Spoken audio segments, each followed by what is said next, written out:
Hello, everyone.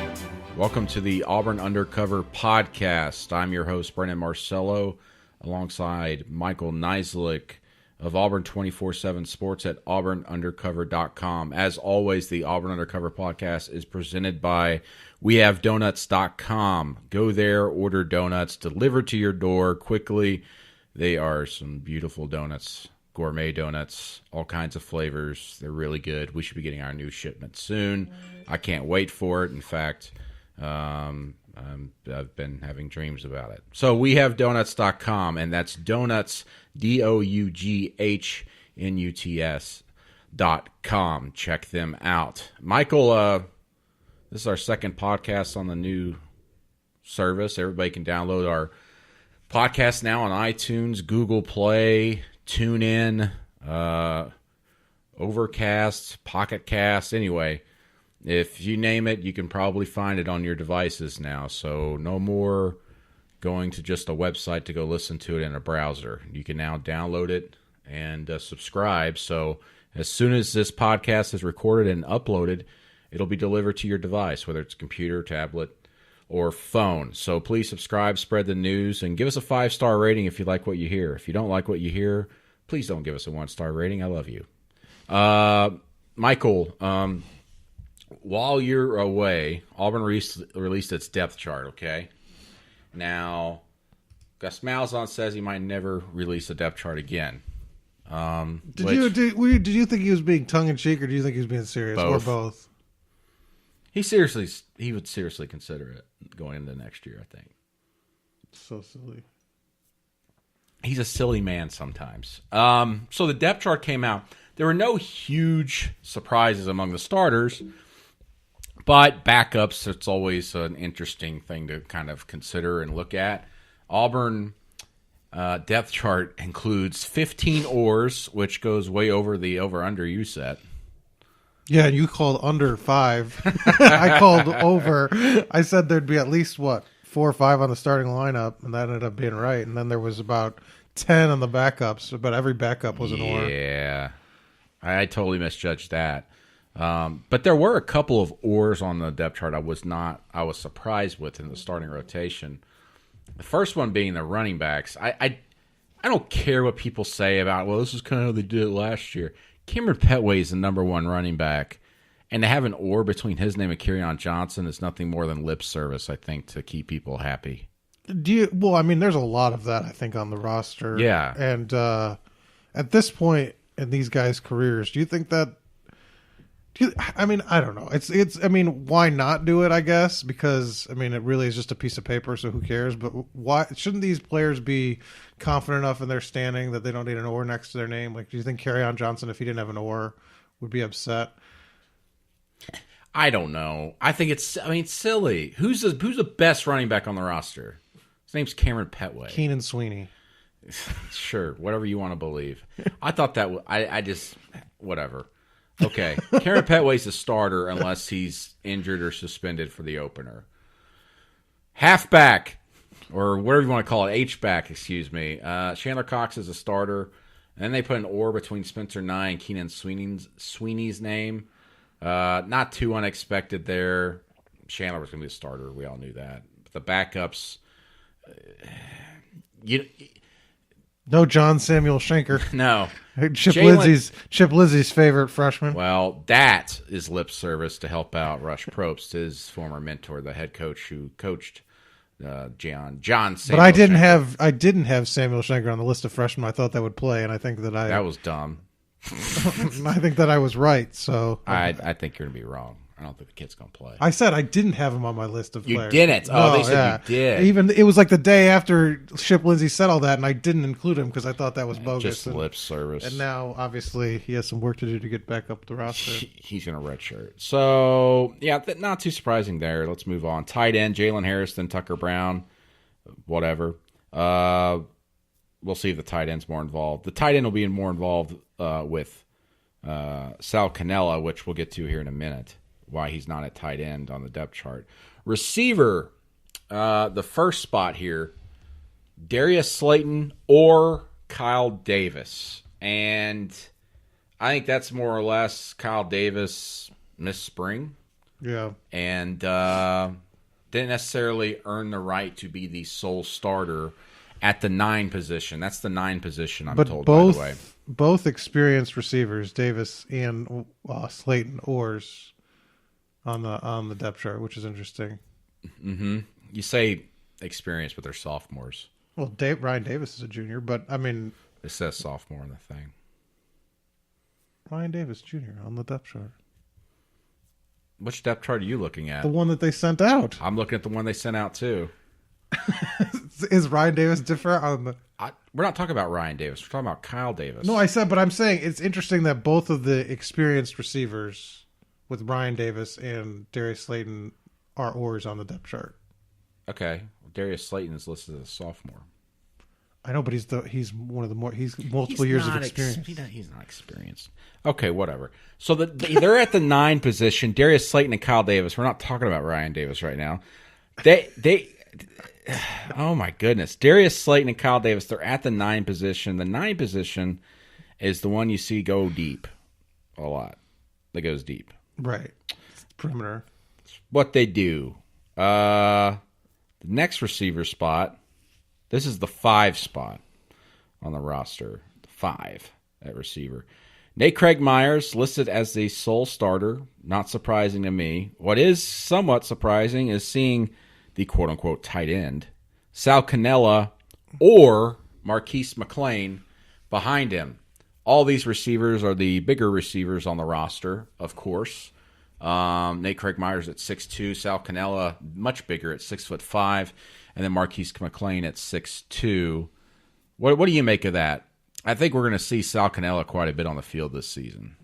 Not at tight end either. No. I mean, every time they've kind of mentioned it recently, they've said, we're splitting out wide. He's a hybrid, but at the same time, he doesn't do the blocking part very well, and that's what they kind of want out of their tight end. So I'd be surprised if he kind of plays much with his hand on the ground. It'll be interesting to see how much McLean plays. I really like McLean. He's a big guy. I mean, 226, 6'2". Yeah. So, I mean, he's a big body. He's a dude you'd want running in the middle of the field. And we haven't seen very much of him. I mean, we got kind of a glimpse on the second half of the spring day. But other than that, redshirted last year. It's kind of a forgotten guy in that freshman class that came in, kind of the guy that we don't know much about yet or haven't seen much. Players talk highly about him, especially his size. But interesting to see how much he gets used. Because we've talked about this before that, when they were swapping out receivers last year, it really hurt their tempo. Is that going to be kind of the game plan this year? Are we going to see these guys, all these Orrs? I mean, it'll be interesting to kind of see what Chip decides to do. Chip Lindsey said Sunday that, when you want to go fast, when you can go fast, we want to go fast. He's been talking out both sides of his mouth, to be quite honest, about what he's doing with these receivers. Yeah. So we'll see.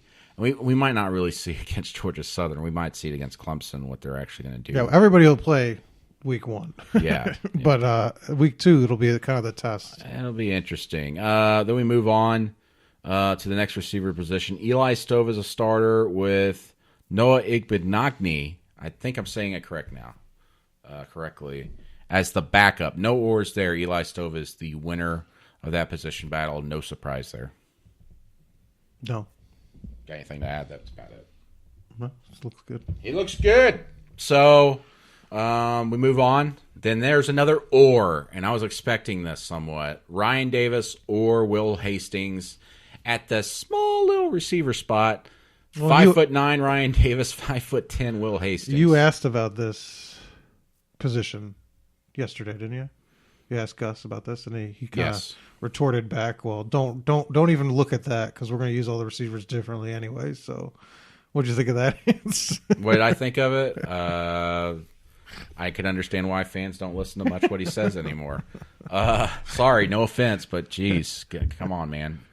Will Hastings in the 2 deep. How about that? That's not surprising. They gave him possibly the starter. But don't look at the depth chart. Don't look at the depth chart. Don't look at this. He could play anywhere, so I'm assuming he'll play left tackle. He could play left tackle. That's very possible, according to Gus Malzahn.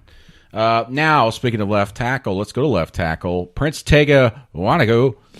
We've long predicted he'd be the starter, and certainly enough, he is. His backup is Bailey Sharp. I don't think that's true. I would assume that they'd put Darius there and then switch around other Yes. things. But hey, Bailey Sharp making an appearance on the depth chart. He's there. Won't play, but he is there. I think I'm with you there. Darius James would move over to left tackle if something happened to Prince Tega. Left guard, Mike Horton, as we expected. And then Markel Harrell as the backup. That's legit, I think. Well, yeah, they want him to stay engaged because, I mean, he was in the competition for the starting spot, and you don't want him to kind of get frustrated. You might need him. And they still haven't said who's going to be part of that jumbo package, so it could be him, it could be Wilson Bell. Yeah.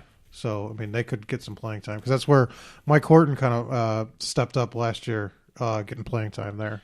Well, but speaking of Wilson Bell, he put up a video the other day trying to prove to everybody Yeah, I that he saw has that. lost weight. He's lost weight. But it'd almost be better if he had kept the weight if he's going to be using the jumbo package. But, hey, I could see Wilson Bell being used in that jumbo package. Moving to center, no surprise there. Austin Golson, then Casey Dunn, the All-American transfer from Jacksonville State, the FCS level. He is the backup to Austin Golson. Not a surprise. You keep the senior at the center spot for a second year in a row. Yeah, and I mean Casey Dunn gives him a good backup, and he's engaged. He didn't seem to be, I'm not saying he doesn't care, but he wasn't going to be affected by being a backup. It wasn't going to kind of take him out of it. He's excited to be at Auburn and the opportunities it gives him, and I think that it's obviously good to have an experienced backup. 20 pounds lighter than Austin Golson. Right guard, Braden Smith, no surprise there. Everybody, the coach, I was asked about this on the radio Wednesday morning.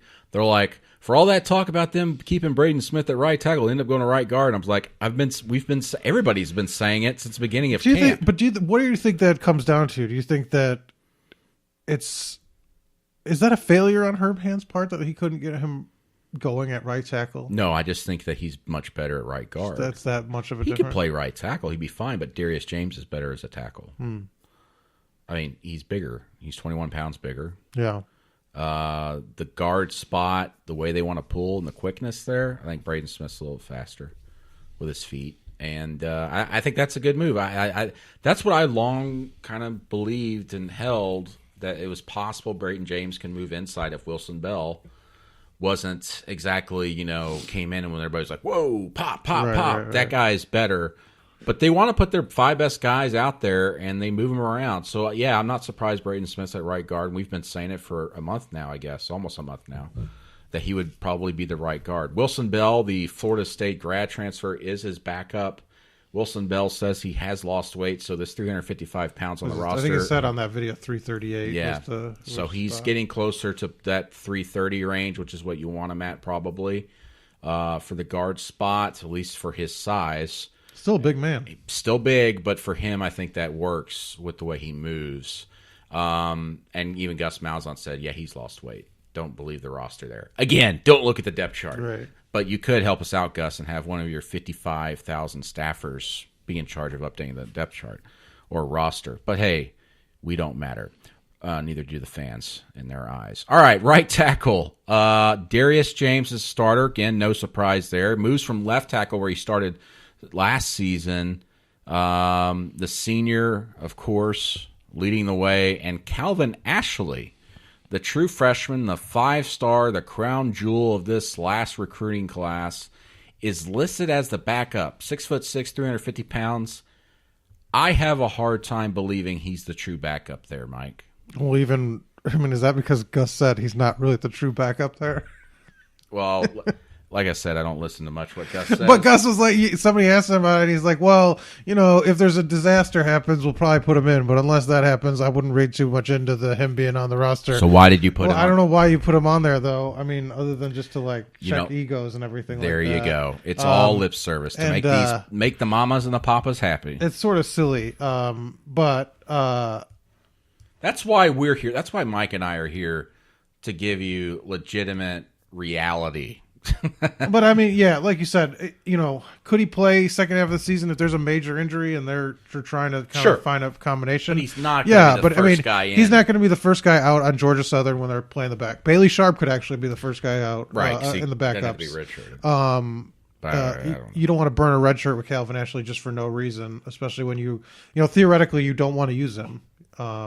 So, I mean, I guess you could list him as the backup and he'd feel good about that. But other than that, I don't I didn't. That one was a little disingenuous, I think. Yeah, especially when you get up on the podium and say we're not going to play him. That's the goal. I mean, you can't. I mean, why not just say like, look, he's making progress. He's a little behind, and we'll see where it goes. Because he did miss time in fall camp. Yeah, and that hurt him. I mean, all the coaches have said that. Yeah. Okay, let's move to defense. Offense is settled. Like I said, no huge surprises there, other than maybe some backups and a couple of oars. Yeah. We go to defense.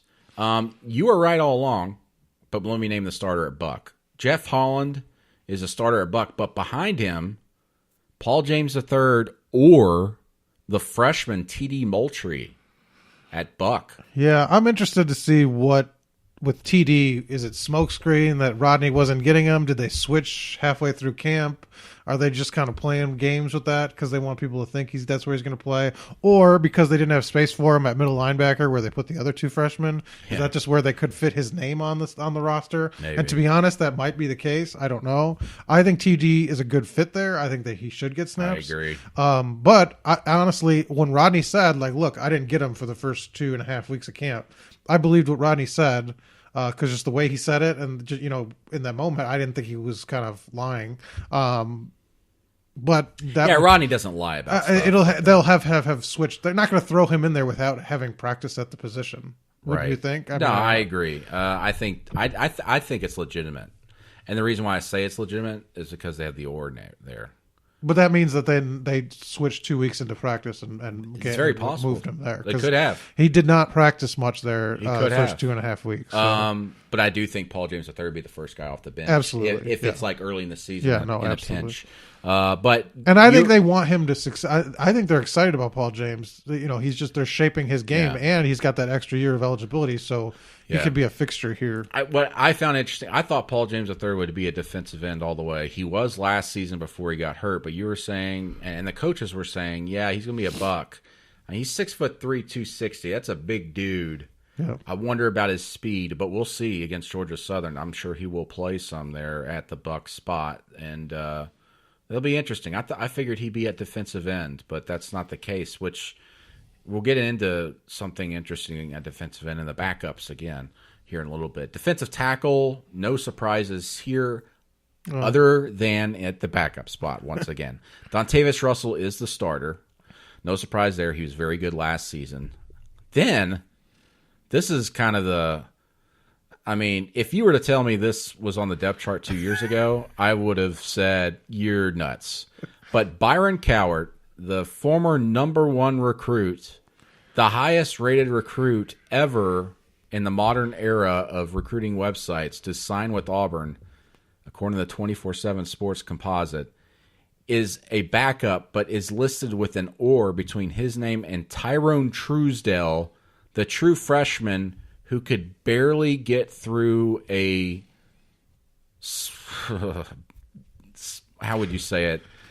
Like a simple drill. Yeah, and it was tired, slow, getting his ass chewed by Rodney Garner, and Byron Cowart has an or between him and his name. Do you think? I don't even know what to say. I don't either. I don't think Tyrone Truesdale is going to play very much, but he's listed as an or next to Byron Cowart's name. Why would it? If you wanted to list Byron Cowart as your backup, why would you put the or? Are you trying to motivate him? Do you think? Do you think that is legitimate? They have done about 58,000 things to motivate this guy. But what do you think? I mean, he really couldn't beat Tyrone Truesdale out for the job. Possible. Hey, and Gus, that was his angry reaction. That's when he roster when he snapped. Sorry, Gus, this is the depth chart. But that was he got angry when somebody asked about Byron, and he's like, "Well, I don't know what you're making something there that's not." Well, why not take the or off? Then why do you have the or? Why put the or? We're not making something out of it. You put an or there next to a guy that we saw struggle every time we saw practice. He was he was a guy that was not sort of excelling in the drills because he's a freshman, he's young, he was a little out of shape. I don't get it. It's not our fault that there's an or next to his name. When coaches have to explain things, they don't get happy. But do you think they should have just listed no or? Yeah, should have been Byron Cowart. And then if they want to go 3 deep on that stupid thing, put Tyrone Truesdell there. How much do you think he plays this? Tyrone Truesdale? No, well, both, I guess. Byron and Truesdale. I really don't know. I think they're going to give Byron Cowart shots against Yeah. Georgia Southern to prove himself. Get him motivated. Get him. But beyond that, the Clemson game and everything, I That'll don't be think the you'll true be test. seeing him a lot on the field. That's just me, unless injuries happen. We'll move on. That's just a weird story. The other defensive tackle spot, no surprise there. Derek Brown. Andrew Williams. And then Andrew Williams. No oars. How about that? No oars. Thank you. Defensive end, Marlon Davidson's a starter. No surprise. The sophomore had a tremendous true freshman season, first in modern history in Auburn modern history to start as a true freshman along the defensive line. And then, this is what I found interesting, Nick Coe or Big Cat Bryant. We were thinking Nick Coe could be on the inside. He still could be. I still think Nick Coe's the backup to Dontavius Russell. You think so? I think so instead of Byron Cowart, it's probably actually Nick Coe. And Nick Coe, and then Nick Coe might play some at defensive end, and then, you kind of rotate Big Cat in a little bit. Why is Big Cat Bryant listed at defensive end? Do you think they just did that to put his name on the roster? Because I say this because Rodney Garner in the spring took issue with someone going, "Hey, where's Big Cat Bryant going to be?" He goes, "He's a buck. What else would he be? A buck." But if you he's notice, defensive end on the roster. That's where they could fit the freshman with the three It names. just sounds like they're trying to put the freshman on the depth chart to make people happy. And they're disguising some stuff. Like I think Nick Coe legitimately they're trying to play games with where he's going to show up. Maybe so. We talked to Kevin Steele later tonight before you guys hear this broadcast. And if you think we'll get clarity, think again. Probably not, but listen. At least Kevin Steele's up front about it. He goes, I'm not going to say. I'm not going to tell you. We don't want them to know. It's that simple. Like, I respect when someone answers like that instead of trying to play games with us. It'll be interesting to see what he has to say about Byron Cowart. It will be. Oh boy. Because I don't think he's talked about him yet this fall. Maybe once, but it wasn't much. Okay, the linebackers. Sam linebacker, the strong side. Darrell Williams, no surprise. Then Richard McBride. Brandon's favorite player, Richard McBride. Hey, no one was talking about him, remember? And now he's a backup. Everybody was talking about him. Well, everybody was talking about him, but we were thinking, there's no way. I mean, he's. But this, again, is sort of... Montavious is sort of the backup, I think, on almost every spot. I agree. So, I mean... Yes, Richard McBride's listed, but he could be the sixth linebacker. I mean, he could be literally behind Montavious and KJ, and then him be the next guy out. Yeah, sure. Mike linebacker, Deshaun Davis, and then KJ Britt or Chandler Wooten. I've already professed my love for KJ Britt. I believe he should be the legitimate backup at Mike. Don't you think, Mike? Well, no, because there's an or next to his name, so we had to get all these freshmen on there. Like I said, I think he should be the legitimate. It's fine. I mean, like I said, he is. No, I mean,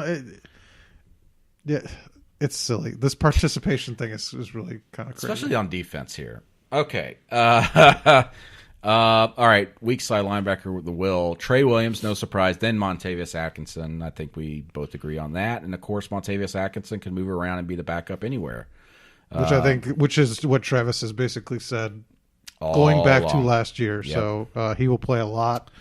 He's technically the fourth starter, as Travis likes to say. Now, this was my surprise on defense. At cornerback, Javaris Davis or Jamel Dean. I thought they would just name Jamel Dean the starter. And put Javaris at Davis at nickel. But that's not the case. I don't know. You think they're legitimately worried about Jamel, or they just want to play both, or what? Maybe so. Maybe they want Javaris. I don't know. It's very strange. As much as they were talking Jamel Dean up, and him, I mean, goodness, he's got almost 30 pounds on Javaris Davis and a few inches. So they're talking about having strength at that corner spot. Guys that can, hold receivers in check. And even against a Georgia Southern team where these receivers are going to be blocking a lot, I wonder about that. Why the or? But we'll see. Jamel Dean's going to play. Yeah. He's finally healthy after a couple of knee injuries, so we'll see. But I was surprised that there's an or there. I really thought Javaris Davis would be at nickel on the depth chart, but that's not the case. And then John Broussard is listed as a backup. No surprise there. Free safety, Trey Matthews. And then we get to more ors. Nick Ruffin or Jeremiah Denson. I think it's Nick Ruffin there as the legit. Mike's just shrugging his shoulders. Whatever. Strong safety, Steven Roberts. This was an interesting one. You think so? The backup. Oh, Daniel Thomas or Jason Smith. Do we really think Jason Smith's going to see the field a lot this season? Like I said, in a backup role, like a mop up, like you don't want to get the guys injured, you send them out there, get them reps, get them ready if you need them. I could see it, but in like against Clemson, if he's even this third guy off the bench at safety, I'd be surprised. Let's list every player that plays defense and put them on the depth chart. Except with one notable exception in the secondary, which we could get to after you say. Okay, cornerback, the other corner spot. Carlton Davis is starter, and then Trayvon Leonard, the freshman. Thoughts? No Javon Myers. Javon. Whatever. People keep asking me about him, even on Facebook Live, and I go, we're not hearing about him. And now he's on the depth chart. Sure enough. Travion Leonard is on the depth chart instead of him. I think that's sort of surprising. I think all along that kid had a lot to work on. Yeah. Obviously, he's related to Nate Craig Myers, the receiver, and they came in. I wouldn't say as a package deal, but it certainly helped them. And there you go. So he's not on the depth chart on defense. Nickel spot, Daniel Thomas or Jeremiah Denson. And did it? So and then Jordan Peters is the third string, and sort of backup. But didn't Kevin Steele say Jordan Peters wasn't working at nickel, cross training at nickel? I said he was only working at safety. I can't remember, but that sounds about right. And he said we're not trying to throw stuff at him. We're just trying to like keep it simple. The refreshing taste of Coca-Cola. But I mean, like What? Words don't matter, I guess. They don't. Okay, let's just move to special teams, where we get more oars and ands. Place kicker, shocking, I know. Daniel Carlson. Anders makes an appearance. His little brother, or Sage Ledbetter as the backup. Why would you put Anders in there? I thought they would all along anyway. Redshirt him? Yeah, they're going to redshirt him. Daniel Carlson's not going to come off the field unless he gets hurt. Why would you? So it's literally just a participation trophy? You have to participate to have a participation trophy. Well, you're participating in the depth chart. Do they have an award for that? Punter Ian Shannon, who won the job a couple weeks ago. Then it's Aiden Marshall or Tyler Stovall. So Aiden Marshall, the walk-on out of somewhere in Virginia, is not the actual backup. It could be Tyler Stovall, the holder. Good times. All right, holder is Tyler Stovall as he continues to hold that spot. Long snapper Ike Powell, no surprise there. Bill Taylor, the freshman out of Tuscaloosa, is the backup. Punt returner, again, no surprise. Steven Roberts is the guy with Ryan Davis backing him up. Kick returner, this is where things could get interesting. I called this one too.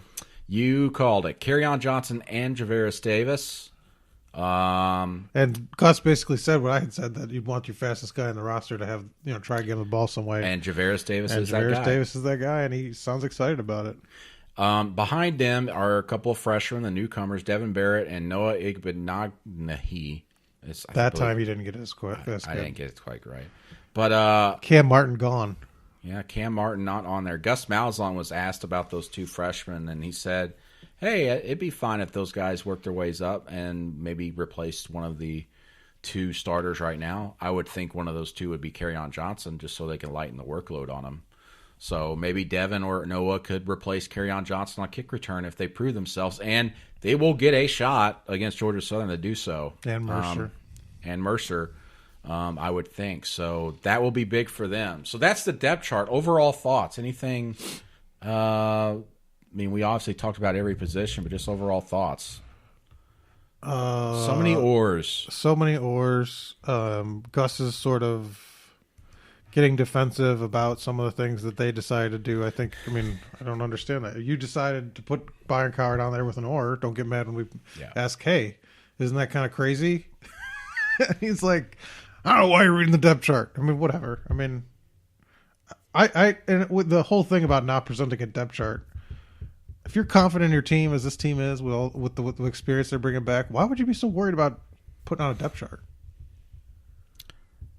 Right, exactly. Who cares? Like, what? And do you think Georgia Southern? I mean, Georgia Southern. I talked to their coach yesterday morning, Tyson Summers, and he could name, and I was impressed. Usually, coaches just do numbers, but he named almost every defensive starter. So it's not like you put this out and he's like, "Oh my God, Dontavius Russell, Marlon Davidson. That's who's starting." I wasn't even ready for that. Like, he named the entire secondary. He named, he was up on who's going to start. So it's like I don't get the smoke. I mean, you could do some games with it and move Nick Cohen, defensive end, play him at tackle, whatever. Fine, that's good. But to be kind of hiding the fact that you're starting the guys that everybody knows you're starting, I don't understand kind of his prickliness about it, I guess. Yeah, and then that led to the whole thing where a local reporter was mentioning last week about, hey, you ever thought about not releasing a roster like Jim Harbaugh's doing right now in Michigan? He's like, hey, that's a good idea, kind of half joking. But then, but in Gus's mind, he's thinking, hey, that might be a good idea. If someone else is doing it, why don't we do it? And then he's asked about the depth chart and all that, and he gets to a point of saying, why are we releasing the depth chart? Maybe we shouldn't release a depth chart. And he pointed to that same local reporter. He goes, thanks for that idea last week. So if you got a copy of the depth chart, print it out, frame it. It might be a collector's item. It might be the last depth chart ever released, at least in the Gus Malzahn era. Yeah, but again, he's talking about seizing the moment, and he doesn't sound like a guy that's real confident about seizing the moment if he's worried about releasing his depth chart against Georgia Southern. That's, to me, that's the big takeaway. Just the idea that it matters, that he's like playing games with it. Listen, I get it. This is in a year when you have your quarterback. Last year would have been the year to do it when you wanted to play 7 quarterbacks. Oh yeah. But I mean, you're not hiding. You don't have to hide Jarrett Stidham. This is the SEC. It just means more. That's right. All right, let's move on. Softball has been overshadowing really quite a bit of football. Is there this week. softball news? Is there something happening with softball program? Big things, Mike. So, as many of you are aware, okay, let's try to get this all in line. Clint Myers, the head coach, most successful, or maybe not most successful, but the best coach of softball program history at Auburn, retired, quote unquote, Wednesday. And then, of course, we later found out he was pretty much forced out because there was an active investigation going on into his son, Corey Myers, who was the associate head coach. Multiple investigations, or separated by time. No. So anyway, Corey Myers, if you remember, if you follow softball, he resigned back on March 30th to, quote unquote, spend more time with his family. Then an ESPN report came out less than 72 hours after Clint Myers, the head coach, resigned last week, that detailed allegations of sexual harassment and abuse on Clint Myers' watch,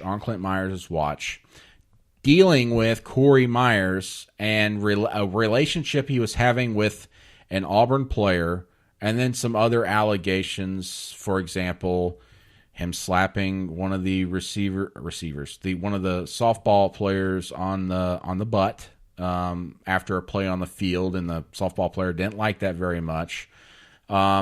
Teammates obtained text messages, screenshots from this teammate's phone that was allegedly having a relationship with Corey Myers, who, by the way, is married. And they turned it over to Auburn's athletics, and allegedly administrators kind of kept them holed up in a room or somewhere for like 3 hours, quarantined, before they went to Georgia for a road trip to discuss these text messages. Meredith Jenkins, one of the athletic directors who handles women's sports, allegedly told them, you could be arrested for having these screenshots, these text messages. You should delete them. Ethic complaints were filed against Corey Myers going far back as September of 2016. Simply put, this was a very messy situation You heard a bunch of rumors about it, and then finally ESPN was able to get people on the record. They talked to 5 softball players that corroborated a lot of this stuff. Very damning against Corey Myers and also Clint Myers and the handling of this. Well, and now you get into the situation of the fallout. The responses by Auburn's athletics department and Auburn University, which are 2 separate entities, obviously, and in my opinion, the statements that have been released by Auburn University and the athletics department are not on the same page. They do not seem to be communicating very well. The university has released 3 statements now, the latest of which was in response to another ESPN report where the university president, Stephen Leith, who is new here at Auburn, he replaced Jay Gooch. He wasn't around when this all started with softball. He said that they hired a third party, a law firm out of Birmingham by the name of Lightfoot, Franklin, and White for an independent investigation. Well, it turns out that's not necessarily new. This investigation has been going on for a while, and Auburn University sent us a statement at Auburn 24/7 saying, quote, an investigation was launched when concerns were raised about the softball program, and that, of course, goes back all the way to September 2016. While it's substantially completed and appropriate actions were taken as a result, university officials are determining if any unresolved issues remain, unquote. So they're still looking into things. Also, what's interesting about this, and we'll start discussing this, I just want to lay this all out. Cassie Arner, the Associate Athletic Director for Strategic Communications, talked to ESPN. She hasn't talked to anybody else. In response to a couple of things. All right. Auburn Undercover, along with multiple outlets, we weren't the first, reported on July 7th that Clint Myers had agreed to a contract extension through 2023. She said that it was false. Those reports were false. Clint Myers was the source on those stories. She adds that Clint Myers mentioned the contract to a, quote, friendly reporter, and it, quote, caught fire from there, according to ESPN. Auburn, of course, never came out and denied it when those reports came out, but they're doing it now, after the fact. Hindsight's 20/20, I guess. Also, Jay Jacobs to AL.com on April 27th, nearly a full month after Corey Myers had resigned and this investigation was going on, was asked directly if he was aware of an investigation into Corey Myers. And Jay Jacobs is quoted, and you can hear it on the audio, saying he has no knowledge of an investigation. And then he also said that he didn't have a reaction. Quote, I really didn't have a reaction other than what his statement was, which is that he wanted to spend more time with his family, Jacobs told AL.com on April 27th. It's a grind being an assistant coach and having a family. Little kids, it's a tough thing. I appreciate him being willing to say, you know what, I can't keep doing both of these. I can't have my family the way I need to with the time and keep up with softball too. So I respect him for stepping out. Cassie Arner, the Associate Athletics Director, over the weekend, called that statement unfortunate and is also quoted as saying, there's a big fear of admitting investigations because of what that does to the privacy of some of the people involved, she told ESPN. He should have just said, quote, we don't comment on investigations. Publicly, he was just echoing the statements from when Corey resigned, which does seem misleading, Cassie Arner said. So, I hope that catches you all up at this point. What you're hearing is someone within the only athletic department saying, Jay Jacobs shouldn't have said that. Meanwhile, Jay Jacobs has not said a word publicly other than in a press release when Clint Myers resigned, commending him on his tenure at Auburn. And then less than 72 hours later, it's found out that there was things going on, allegedly. And Auburn University says staff changes, plural, were made as a result of the investigation. Obviously, officially, only one change was made when Corey Myers resigned. Clint Myers retired. And if you want to say plural changes, it's obvious to everyone that Clint Myers left because of what was going on. Otherwise, he would still be the head coach. So that's where we stand as of this hour. It could very well change. Our Philip Marshall reported, I believe, late Tuesday night, early Wednesday. He was told that Jay Jacobs and Meredith Jenkins are safe. And in fact, Meredith Jenkins was applauded for the way she handled things with the investigation. So that's where we stand now with this. It's a messy situation, and I know a lot of Auburn fans are wondering what's going to happen with the administration.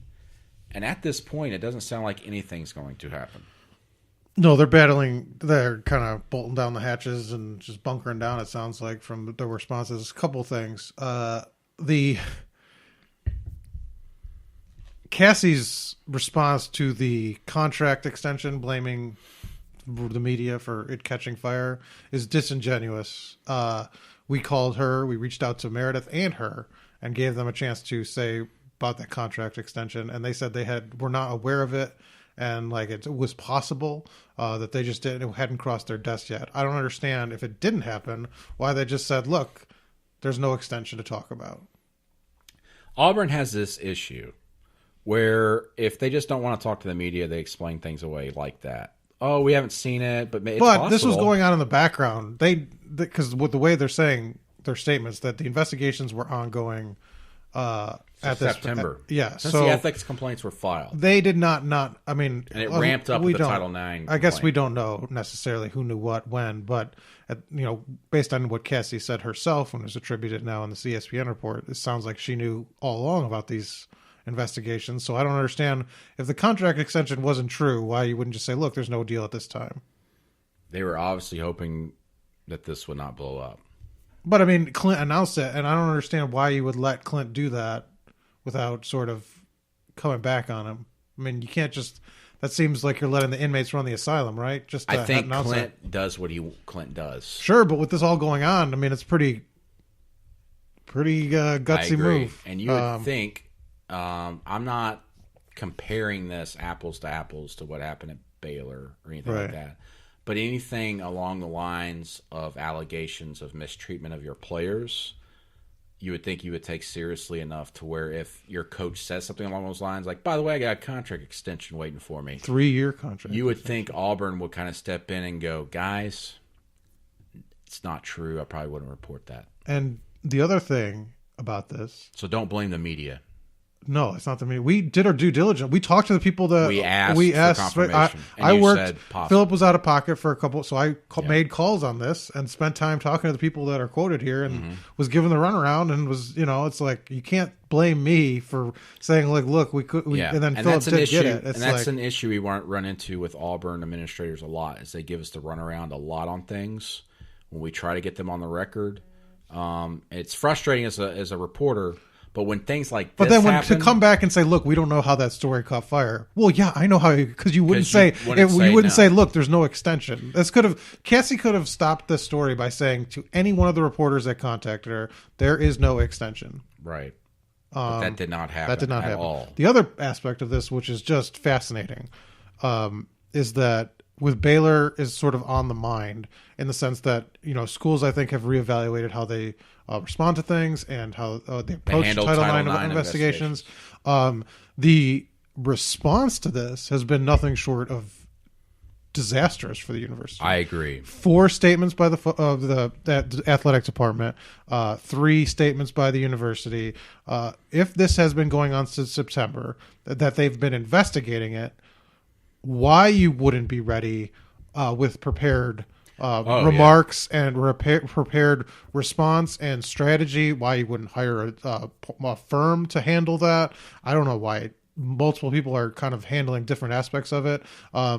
Seems like either they were caught off guard in some way or some fashion on this, because I don't know how you'd have almost a year to kind of get your response ready, and then to have it be this, where you're responding to different parts of the story at different times. Yeah. You're releasing different versions of the same statement, because the one statement, the first statement, was a paragraph. They expanded on that with 4 more paragraphs, the next morning, which makes no sense.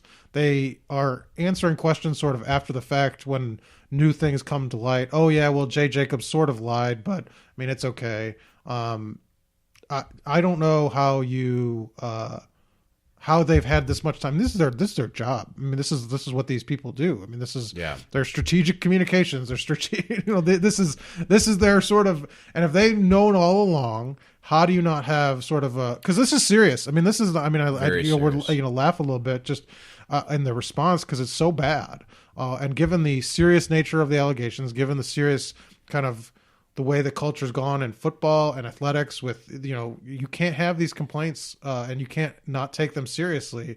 And to be here a year after kind of the Baylor stuff and the fallout from that, and to have Auburn sort of just willy-nilly throwing out statements is sort of shocking, to be honest. I mean, I know, and Stephen Leith, the president, kind of came in midstream, so he's at a disadvantage, I think, obviously. Yeah, he's in a very bad spot. And that might be part of it on his end, because, he's coming in June, whatever, in the 28th. Yeah, but he's been hovering around before that. But, I mean, how much was he briefed on this? How much does he know? And he's got a lot on his plate beyond athletics, so this wasn't his specific, the softball program wasn't probably the first, if he didn't know what was wrong, that he probably didn't know an assistant stepped down when he was interviewing for the job. He has no idea. So that part of it, I guess you can understand a little more, but it's a mess. That's a disaster, I think. Nothing short of a disaster. The only part of this in which has been handled well, if you want to consider it handled well, is at least Auburn University responding to things and doing so in statements, and at least it's sounding coherent. The Auburn athletics department and the way they've handled this has been Cassie Arner speaking to ESPN and pretty much just saying, wow, Jay Jacobs screwed up there. Shouldn't have said that back in April. Oh, the media screwed up. That was a completely false report. Yeah. I don't think that's the way you go about handling this. Then again, I'm not an administrator. But as our Philip Marshall is reporting at Auburn Undercover today, Jay Jacobs and Meredith Jenkins seem to be safe. Are you surprised that the law firm that I forgot the girl's name, I'm sorry, filed the complaint with has not released that complaint? Alexa Nemeth? Yeah, hasn't released that complaint to... I might be incorrect here. My understanding is they released it to ESPN.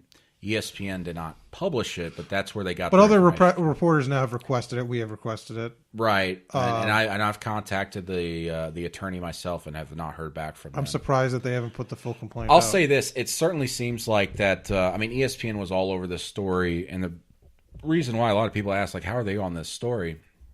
They had a reporter in town throughout the entire season, pretty much embedded with the Auburn softball program. Well, no, it was by accident. They got the story.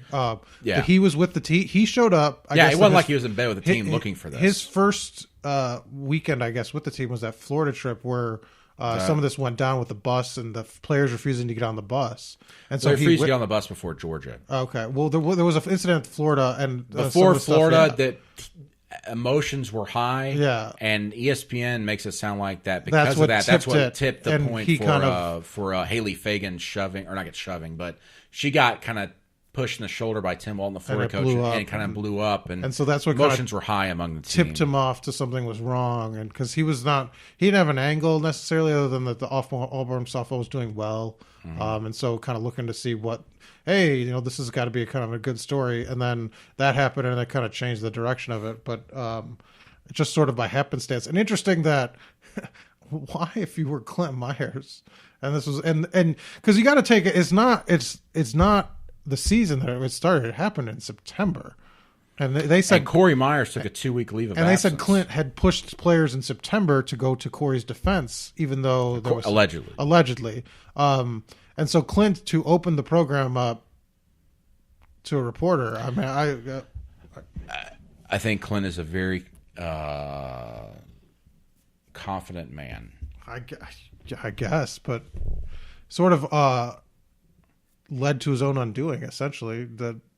Yeah. I mean, it's just sort of surprising. And I think he still has questions to answer himself. Oh, absolutely. Maybe not to the media, but to investigators, and then anything else that might pop up from this, because you keep hearing that maybe there's more to come. I will say yesterday at the athletics department was kind of weird. Yeah. There were a lot of people walking around. Yeah. I don't know if that's because it was the first Tuesday press conference for game week, but there were a lot of people hovering and talking. I was getting messages left and right from people going, "Hey, I just heard this. Hey, I just heard this is going on. Heard this." None of it was true, but there's so much talking going on about what might happen next. It's a very toxic and bad atmosphere, and a lot of questions. We'll find out what's going to happen, but as of today, if you're wondering about the administration, it doesn't seem like Jay Jacobs or Meredith Jenkins, who's named in that report, are in any kind of hot water, though. Man, that quote from Jay Jacobs in April certainly is. Well, that's not. I think the worst quote is Clint in April saying he'd hire his son back in a second. Yeah. That's, I think, a worse look. But at the very least, Clint's gone now, though. It's true. But you know what I mean? Like, he's done. But, I mean, Jade lied. Jade straight up lied.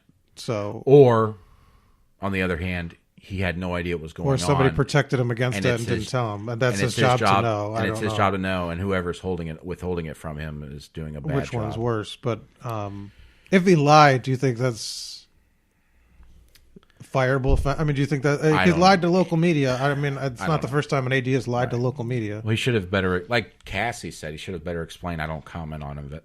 Well, they didn't want to reveal the investigation. That was the thing. Here's what what the NCAA does when stuff is going on with investigations, or maybe not even having investigations. Their canned response usually is, and has, or at least has been, we do not comment on investigations or potential investigations. Or he could have just said, I have no comment on that. But that's how they respond to this. But I'm just saying, Jay could have also said, I have no comment on that. He could have, but he didn't. No. And you'd think an AD who's been in his position for as long as he has would have a better way of handling that. Either way, it's you can't talk your way out of things. It's not a good look for him going forward. With and number one, all this being the mess that it is, you feel really bad for the players who allegedly had to go through this. Can you imagine playing in that type of atmosphere where you believe that one of your assistant coaches is having an affair with one of your teammates? That's terrible. And these is also allegedly doing other things. What's that like? That tears apart a team. And it did with this one. It affected them. And I'll say this. If I was ever an athletics director and you wanted to hire a family member to your staff, you're not my head coach. Nepotism hardly ever works. Well, I think it's a question too. I mean, if we ever get to talk to Jay again, has this situation, without commenting on the situation as it is, caused you to rethink that? I mean, some school, Georgetown has nepotism rules. Patrick Ewing want to hire his son, and he can't. And Auburn prides itself on this family atmosphere stuff. But I mean, at the same time, there are reasons for not having it. Right. And Bruce, especially in high-profile positions. Bruce has hired his son, and he's talked eloquently about the benefits of having somebody that you trust and somebody that you kind of believes in the same message and the same game plan, who's played for you. But at the same time, there are downsides to it, and it's something that it's a university decision. It shouldn't be a coach's decision. If I agree. Well, coaches can hire who they want to hire unless there's rules against it. And I can see why you'd bring in a family member. I can see why you'd hire somebody you trust. But at the same time, it's the university's job to say, look, those are tricky situations, and we don't want our coaches to be facing problems like that. We have to choose between your family and the team, and that's and just difficult. and so. that would be one of the questions I have for Jay if we ever do get to talk to him. Like, would you guys consider now in the athletics department having that sort of rule? If Jay Jacobs is safe, and I believe he is as of right now, and kudos to Philip for getting that, he needs to sit down and talk to a reporter or reporters. Well, I think he has to have a press conference. I think you can't hide. I don't think you could pick your one guy and say, like, here's what my response is. I think you have to sit there and take questions and say, because this is it's not oh, the football team was bad and I'm going to go on a radio show and just talk once about it. This is a devastating situation for our athletic department and university. I agree. And I do believe he needs to sit down and answer questions. And you could say, look, and it should be, I'm going to be limited privacy reasons for some of the specifics, but I can talk about our overall vision and the way overall I'm handling response, things. And why I lied, because that has no there's no explanation of that outside of what Cassie Arner said. But he could say, look, I own up to that. I think you have to say that. I think you say, like, look, I lied. But I think it would be a bad look if he does not speak to the media about this. He will be very visible, I'm sure, Saturday at the football game. And I guarantee you reporters will be looking for him. Be on the field. So, all right. Quickly, we'll move on. Speaking of the game Saturday, we're going to give our predictions. And I've got to get going here in a second for a teleconference. Quick breaking news. Antoine Jackson, former Auburn player, got an Alabama offer today. Oh, did he? He just now tweeted he it out. He did get an Ohio State He got an Ohio offer. State. So, Alabama. That was interesting. Did Auburn allow him access to go to Alabama, though? If he waits the year, he's free to go. That's true. That's right. He went to, so he's going. What to am I Blinn, thinking? so That's right. Yeah, he's at Blinn. He could end up at Alabama. He could. Oh man. Okay. All right. Well, it's not unheard of in this rivalry. No, but it's Corey fun. Grant transferred from Alabama to Auburn. It's fun. Okay. Quick. We're done with softball today. Let's move on to football once more. Georgia Southern's coming to town. Triple option attack. I think they only have like 8 seniors on their entire roster. Young roster. New quarterback. Going back to the triple option. Going back to the triple option after running a different offense. What's your prediction for the game? I think Auburn's going to win this one. Okay, all right. Well, what's your score? What you got? I can go back and forth of this. I think Auburn covered the spreads on the 3 kind of lesser out-of-conference games You're last going year. all Vegas right now. Well, I think that's what matters, right? It's the 35 points. Do they break it? I think they do. Yeah, I don't know. I made this prediction before I actually saw the spread. The spread's 35. Did you do 35? Did you do 40? I picked 45 to 10. Oh, so you just pushed it? I pushed it. Oh, my God. And this is before I saw the spread. So now we put you to the fire. Does Auburn cover the 5 touchdowns? Yes. Yeah, I think so. I think they could do whatever. Their defense is so talented. I don't think it's going to be a matter of they don't need to score 60 to do it. This might be a game that's like 35 to nothing at halftime. Absolutely. And then they pull people, and then it's like 38 to 17 final. I don't even think that. You don't think that happens? Well, I'm just saying, like, it could be completely different because they pull everybody. Because your backup is going to be Sean White, and I think Sean White should be able to move the ball. Will they let him throw it? Yeah, because they got the oars on there. You got to get Marquise McLean. Oars. Will Hastings, he's gonna blow it up. Oh, quickly again! We need to do this quickly because I got to call the teleconference. Viewer questions, listener questions. All right, War Eagle at Ander DW88. Auburn has 7 SEC games in a row. That's not unheard of. Who do we lose to our first game, or do we make it through undefeated? My prediction was the first SEC loss would be at Texas A&M. Yeah, who could be a free fall. I think if it's going to be anybody, I think the LSU game is the one to watch. I agree. That very well, but I could see them beating LSU. He also wants to know if Auburn's going to show a lot of the playbook against Georgia Southern. No. Van Allen Plexico asks, how comfortable does Gus really seem about stepping away from the control of the offense? And does he honestly believe it was the right thing to do, or was he totally pressured, or some combination? I think it was a combination. Does he feel comfortable with it? Maybe.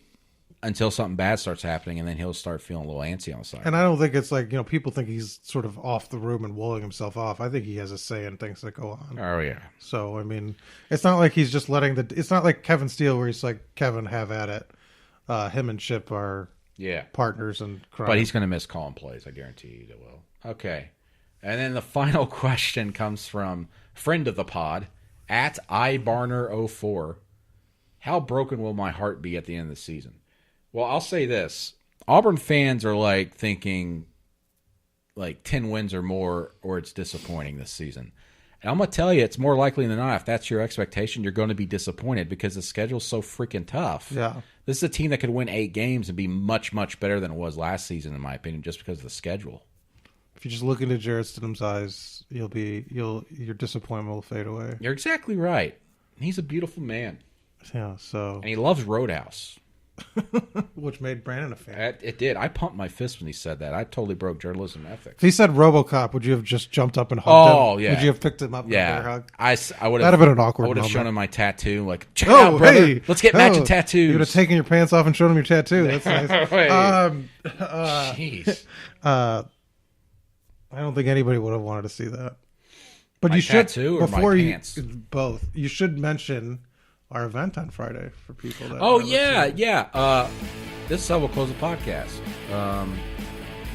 Friday, 5 p.m. Central Time, here in Auburn, downtown Auburn, we're having an event. It's called Auburn Undercover Live. Myself, Michael Niziolek, Keith Niebuhr. Clever name. Yeah. We will be at Moe's Original Barbecue in downtown Auburn, just a stone's throw from Toomer's Corner. 5 p.m. Friday, free admission. Yes, to see Brandon's tattoo. Yeah, you can ask to see my tattoo, which is not below my waist. Come on in. It's free. Try to get there early if I was you, because it's the night before the game, and the manager there told me this place will be packed and it'll be standing room only. We'll be up on the main stage in there, pretty much just doing this. We'll be talking football, and we'll be taking your questions. I hope to have a giveaway of some sort. I'm working on that. But join us Friday, 5 p.m., Moe's Original Barbecue. We'll talk all things Auburn football on the eve of the season opener against Georgia Southern. And we'll also talk recruiting. So join us, 5 p.m. Central Time, Friday at Moe's Original Barbecue in downtown Auburn. And if you can't be there, we will do our best to stream it on Facebook Live and at auburnundercover.com, part of the 24/7 Sports Network. We want to thank you for listening. Thanks for listening to our podcast presented by WeHaveDonuts.com. Get donuts delivered to your door anytime, any day. It's a beautiful thing. Thanks for listening. I'm Brendan Marcello, and that was Michael Niziolek. You've been listening to the Auburn Undercover Podcast.